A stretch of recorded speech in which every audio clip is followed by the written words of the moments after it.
in a really throwaway society today. Things really aren't made to last anymore, and actually if you wanted to repair something, usually the cost is a lot more than the original item. For instance, I inquired how much it would cost to repair my wobbly dining room chairs, and they said it would be $60 to $80 per chair. I only paid $5 each for them to begin with. Hey there, I'm Amy, this is Cody. Maybe for you it's not always a matter of replacing something that's broken in your home. Maybe you just really enjoy shopping and design and you just want something new to look at in your house, right?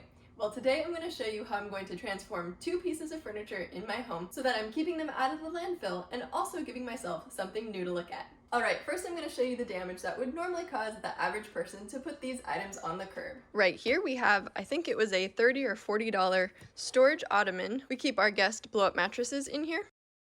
And it looked really nice, and for the storage, I thought it was a great deal. And it has lasted, I think, 3 or 4 years. But a lot of people who have pets notice that the pleather doesn't last very long. But with actually children, more so than dogs, I think that this part was playing chase with Cody, and he jumped off really quick and put a run in it. But generally, the way we put our feet on this, it just kind of folds. There's hardwood under there, and it's just not great for the upholstery. So I'm going to quickly reupholster it, just a glue gun and a stapler, and then perk it up with a little bit of design.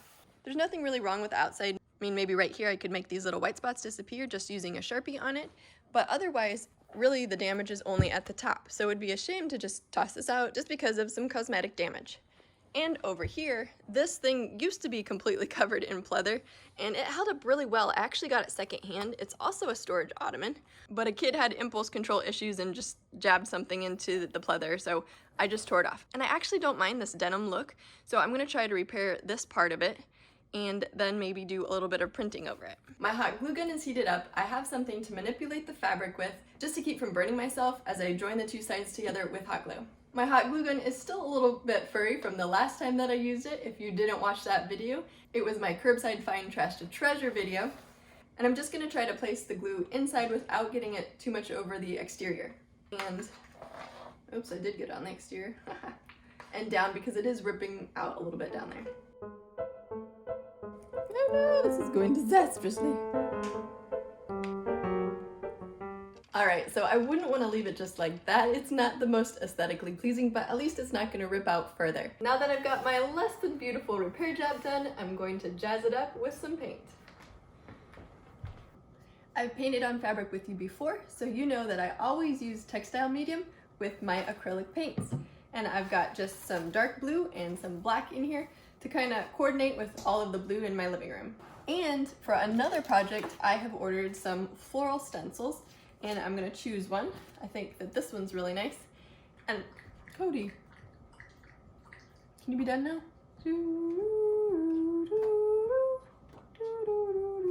Oh, and he's gonna eat. Seriously? Come sit. This is not lunchtime. Can you be quiet for a while? Thanks. And I'm just gonna add some floral accents with this dark paint. And since this is in pretty rough shape to begin with, I'm not too nervous about how it's gonna turn out. It's gonna be an improvement no matter what. This is an awkward angle, but I'm trying to do it so that you can see it better. I didn't quite cover the gloopy glue, so I'm just gonna add a leaf over it. Now, if you're interested in pretty floral stencils like the ones I've bought, I'll put the link in the description box below. I actually bought these for another design project I've got in the works, and I can't wait to show you that one too. I like to get a good deal, so I looked around. Now, I think that there are better brushes to use than this, ones that are specifically designed for stencils, but I didn't have one on hand, so I just worked with what I had. Another reason I'm going with this color and floral design is because it's gonna match with my dining room chairs that I've already upholstered. I think I like this color combination because you're used to denim being blue, so it's kind of like almost a reverse stamping. Now, I'm not trying to do this perfectly, I'm just trying to get it done with decent results. Because just like I think you can love imperfect furniture, you can love imperfect art too. I do have a friend coming into town, so I kind of wanted to jazz these up before she got here, just because I think we all want to take pride in our home, you know? And even though I'm okay if there's scratches on my wood furniture and my house isn't always the cleanest, I do want it to be an inviting place. Now, stenciling is a great way to get into doing artistic things without feeling like you have to necessarily be a great artist. You don't have to know how to draw, you just have to know what colors you like and have a surface to paint on. You could update a tray or maybe a dresser with some stenciling. It's whatever your heart desires. Kind of got to decide where you want your negative space to be. Would this be fun to do on a scarf? If you don't have fabric medium and you do want to do a project like this on a footstool, it would probably be okay because I'm not going to be throwing this in the washer. But I still like to do it because I think it makes the paint a little less crunchy. Write in the comments below what you've stenciled. This kind of makes me want to stencil a pair of my own jeans. And you can see that I wanted the negative space here, so I'm not doing that flower. I am moving terribly, but this will just show you how hard it would be to mess up a project like this.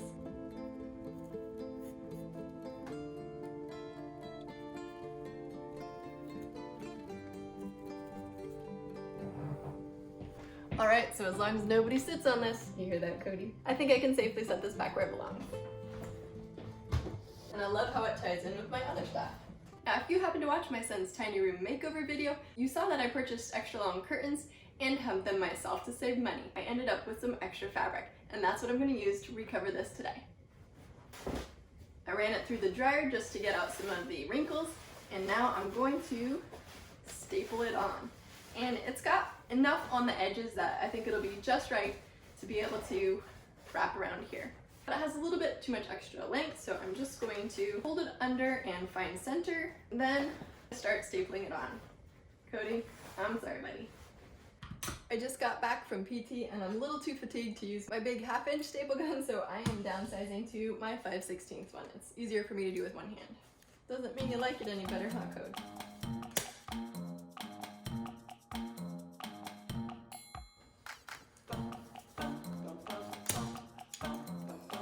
Anytime you're doing a project with a staple gun, you're gonna want pliers on hand too.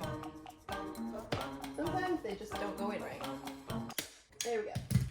And I approach the corners like you would wrapping a present. So I'm gonna go on this side, pull it taut, staple along this side, and then do the ends.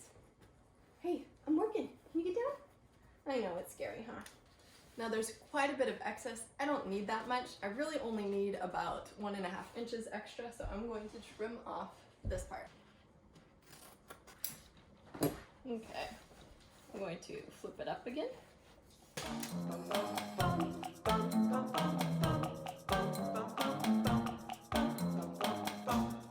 Now, I'm nowhere near a professional, I'm just a DIYer, but I've done this enough times to pretty confidently say I think you could tackle it even if it's your first time, with results you can be proud of, and you'll probably even get compliments on your update. So like I said, I try to approach this like a present, kind of doing box corners.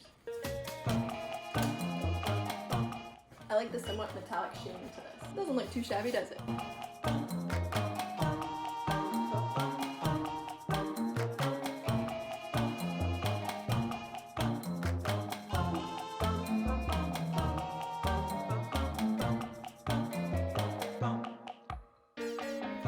I thought I might need to use my hot glue gun to get the corners just right, but I think it's fine the way it is, so I'm gonna leave it. Now I'm gonna do the same kind of stencil treatment, this time with some roses, and in black. For some reason I feel a little bit more nervous doing this with black paint, but it's the same thing, it'll be fine. Well, it's a little glabbier than I intended, but I still like it. I'm gonna keep going.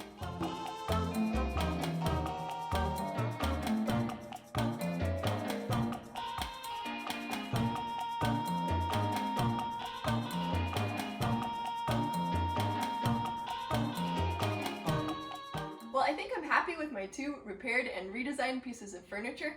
What do you think? Write in the comments below. And let me know what DIY projects you've been up to lately. You can write in the comments below, or you can even share a picture over at my Facebook page, Aim for a Creative Life, all one word. And I'd love to connect with you there, or even on Instagram. If you're interested in hanging out some more, here's a DIY playlist that you might enjoy, and YouTube thinks you'd enjoy this video. I'll see you in the next one.